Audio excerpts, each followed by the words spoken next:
Here we are with my old friend, colleague and Hall of Famer Steve Flink, talking about this US Open where there are some upsets, and I don't want to be mean with you, but there were 23 Americans and there are only 2 left. Yeah, you mentioned that earlier today too, Ubaldo. You're just trying to rub it in. Don't tell me you're not trying to be mean, but you usually are not mean, but right now you are.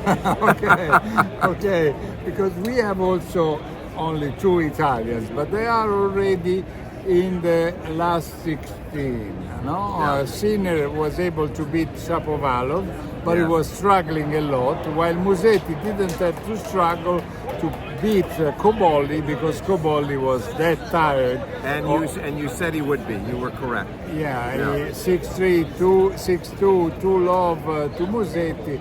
Cobolli retired because he had played 10 sets in the previous 2 matches, and the one against Brooksby in particular had been very, very tough. Yes. Huh?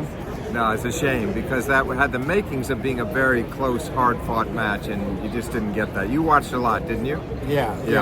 I watched a lot, and but Cobolli couldn't really do much. But I must say that Musetti played really brilliantly, and Cobolli said after the match that really he was sorry to have to retire because he said, I don't like ever to withdraw. Especially against Musetti, I didn't want to take anything out of his win. He deserved to win, and I couldn't find any easy thing to do against him because while Sinner was struggling a lot with Shapovalov because he lost the first set. He won the second, but it was down 3 love, and there was a break point for Shapovalov to go up 4 love. Yeah, I saw that. And Shapovalov tried a backhand that made no sense, taking the ball much earlier than he needed to do. He was in a very deep position, hit the backhand into the net. That was a very costly mistake. Yeah. And the first set, Sinner Ubaldo was down 5-2, got back to 5-all, and still lost the set. So it was a surprisingly uneven performance from Sinner, who even saved a break point in the last game of the match, serving for the match at 5-3. Only lost his serve 3 times, could have been broken easily twice that often. Yeah. And anyway, Sinner showed to be very solid. I mean, more or less, I could expect that once he won the 3rd set, making 6 games in a row, that he would have won also the 4th. Yes, and he did well. He played a good 4th, but it was not as high quality a performance as we might have expected. For him, if we saw A-level tennis from him the first 2 matches, today was a B+. Yeah, and Sinner will have to play against the winner between Bublik and Paul, that they still have to play tonight.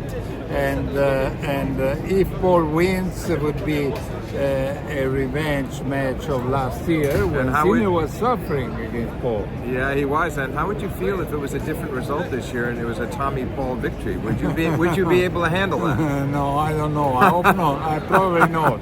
No, I'm not saying I'm predicting that. I'm poking fun at you. Yeah.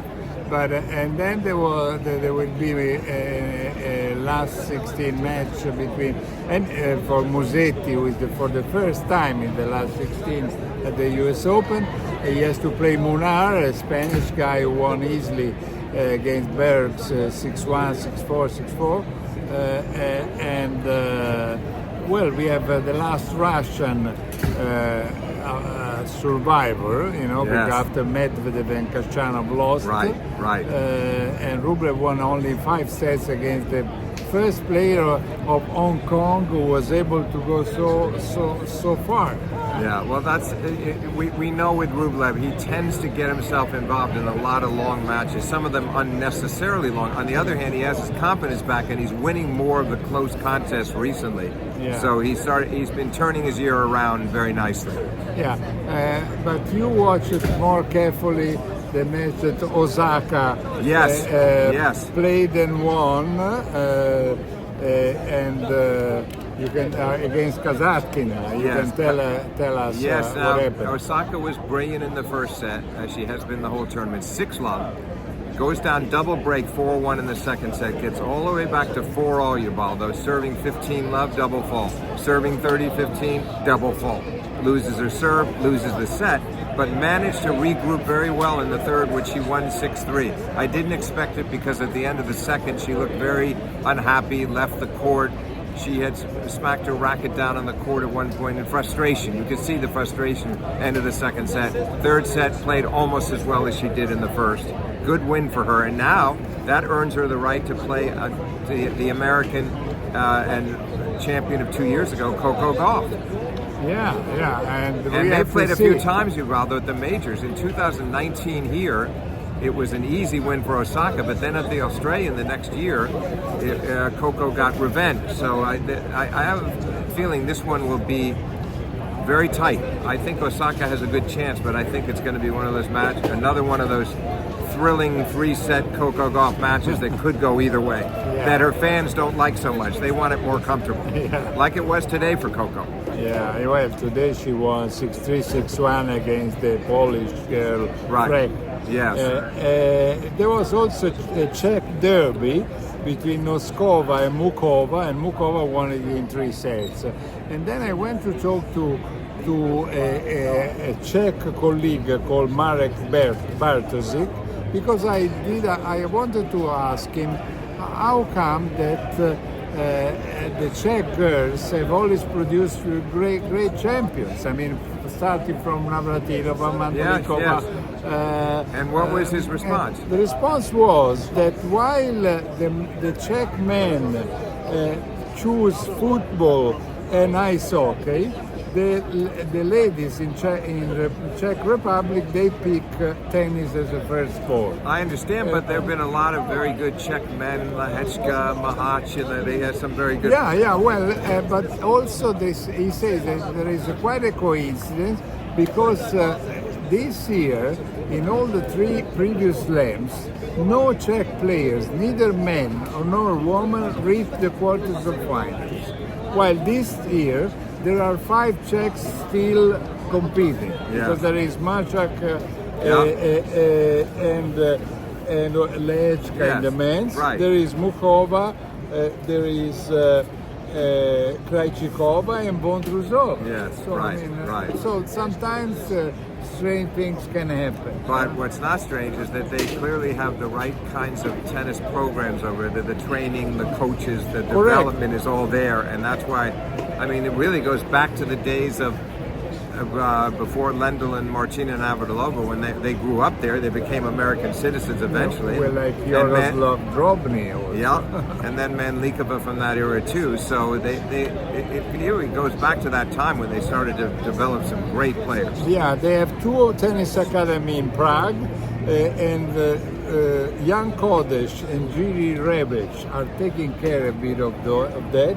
And then there is another one in Prostejov, where Ernik is taking care of that. So, I mean, Ubaldo, on behalf of the viewers, I want to thank you for some very good reporting that you've done by getting that for us. Well, yeah, I try to investigate a bit. Anyway, so I think we said a little bit about everything, and we just have to remember what is tomorrow's schedule, and the night session will be Djokovic against Struff. Struff has been very good. He made 2 great wins. Olga Runa and Francis Tiafoe, it's true. Back to back, those are good wins. Yeah. And of course, he's never beaten Djokovic.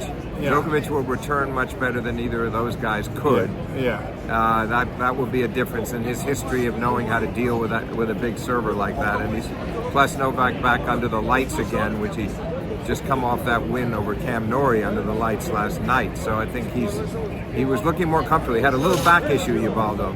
He did have to leave the court, Djokovic, near the end of the first set to have his back treated.